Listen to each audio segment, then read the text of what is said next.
Well, good morning to you, ladies and gentlemen. This is Scott Manny coming to you from my home here in Columbus. I want to thank all my loyal viewers for tuning out there in YouTube land here this morning.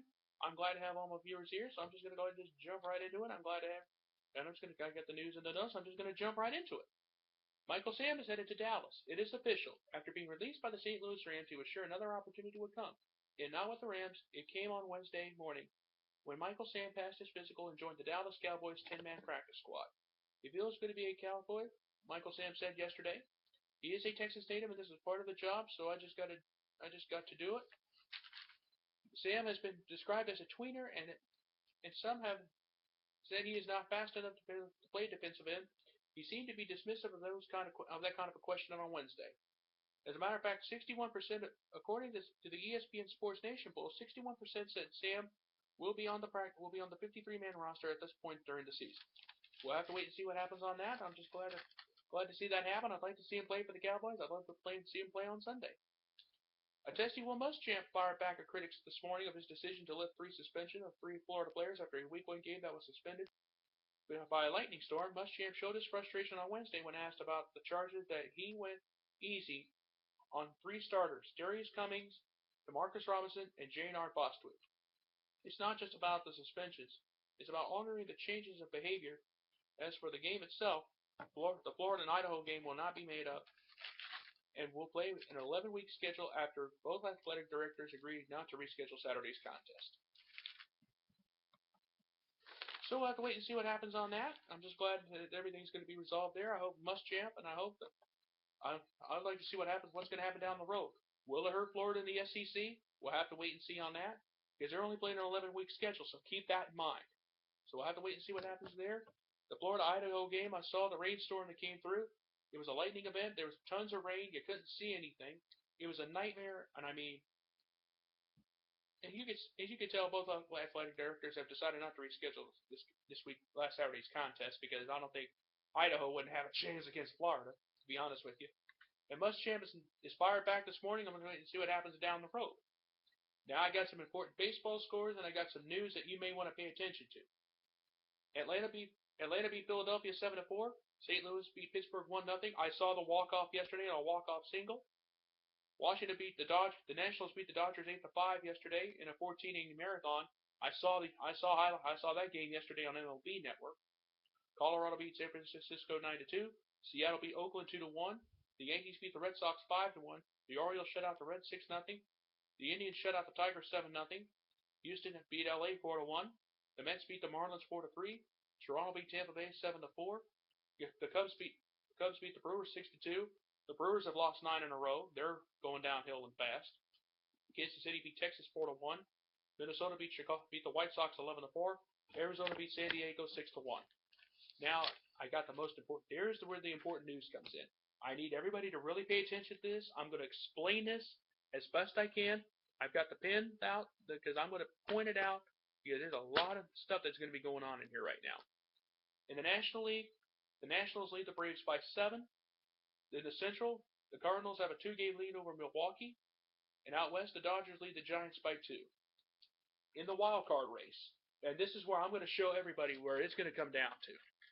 I think if you're looking at the National League divisions, for the National League playoff picture, I think it's going to be decided here, possibly here, and very much down here. The Braves are only a half game out in the wild card in the race. Pittsburgh's only 2 games out, so it's maybe really to be decided down here, right, and possibly even here as well, up here in the Central. So that's basically where we're looking at right now in the National League. In the American League, and this is where I'm going to really put the paper back up, and I'm going to show you guys where it's going to be decided. In the American League East, Baltimore's just running away with the AL East. They lead by 9.5 over the Yankees. In the American League Central, Kansas City leads but Detroit by 1.5 games. And out west, the LA Angels lead Oakland by 4.5. In the wild card race, and this is where I'm going to put it right back up here and show you guys again. It's right here. Now, this is where it may get decided. I'm going to kind of put it up here for everybody to see it. If you can see it real well, I'm not sure. It's going to be I'm trying to put it up here right the best I can. I know I'm using notebook paper. I do apologize for that. It's going to be right here where it's right here where it's going to be decided. Oakland, Detroit, They had the two wild card spots. Seattle, only a half game out. The Indians and the Yankees, they are very much in contention. After Detroit got shut out by Cleveland 7-0 last night, and after the Yankees beat the Red Sox 5-1, so it's pretty much still in the air. Seattle beat Oakland 2-1 yesterday as well. So right here in the American League wild card race, it's going to be decided here or even up here in the Central. This is where I really think you guys really need to watch down the stretch. So it's going to come down. I think it's in the American League. It's going to be decided in the Central where the playoffs go, but it's down here in the wild card in the rest of the season where it's going to be decided here in the American League. So it's not over yet. So folks, buckle your seatbelts, fans, because it's going to get wild. And it's wild now, but it's going to get more wild down the road. So that's where we stand in the world of the baseball scores, in the baseball news right now. And just a reminder here in college football, we got some marquee matchups this week. And they are as follows. Michigan State versus Oregon, a 6:30 Eastern time start time on Fox. Out on the West Coast, it's going to be 3:30 out in Oregon time. Out here in the East, it's going to be a 6:30 Eastern time start on Fox. Southern Cal versus Stanford, that's a 3:30 start time on ABC. Michigan and Notre Dame, that's a 7:30 start on NBC, 7:30 Eastern time. And also for the Ohio State fans, we have a game. Number 8 Ohio State plays Virginia Tech. That is an 8 o'clock game on ESPN.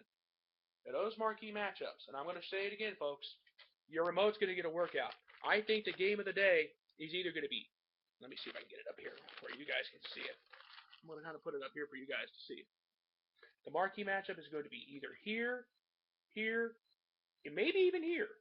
I think this is going to be the final Notre Dame-Michigan showdown for a while. The rivalry is going to be taking a pause. It's going to be taking a break for a while.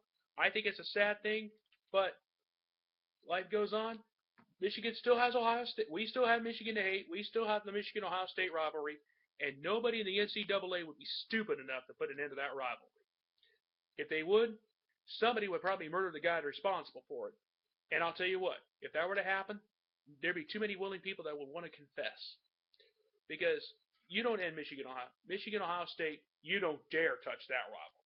Because it's one of the biggest rivalries in all of college football. Even people on the West Coast would even agree with me on this one. Michigan-Notre Dame, they've only played each other 41 times due to so many interruptions. Look at some of the rivalries that have ended. Pitt, West Virginia, Texas A&M. But you know what? We still got Michigan, Ohio State. We still got Florida State. We still got USC, UCLA. We still got Auburn, Alabama. So, my feeling is, if who will benefit the most from this? I think Michigan may benefit from the pause of this rivalry with Notre Dame. I think Michigan will benefit the most because they don't have to worry about it. They can worry about other things. They can worry about the battle for the Big Ten championship. So what's going to happen down the road? So it's going to be a sad day, but if you ask me right now, who would benefit the most from the Michigan-Notre Dame rivalry? I think it would be Michigan. I hate to say it, but I think they can focus on winning the Big Ten championship. They don't want to have to worry about Notre Dame for a while. And I'll tell you what, some of those past Michigan-Notre Dame games that I've seen, some of them have been crazy. I watched the replay of the 0-2 contest the other day here on YouTube, and I saw how it ended, and I saw how wild the rivalry can get. So, this is going to be the final Michigan-Notre Dame game for at least a while. And finally this morning, when I said a few minutes ago that Michael Sam made the Dallas Cowboys practice squad, and they said there was 61% of the people said he will be signed to their 53-man roster by the end of the season, sometime during the season. So, here is today's opinion question, and I would love to hear from you on this one.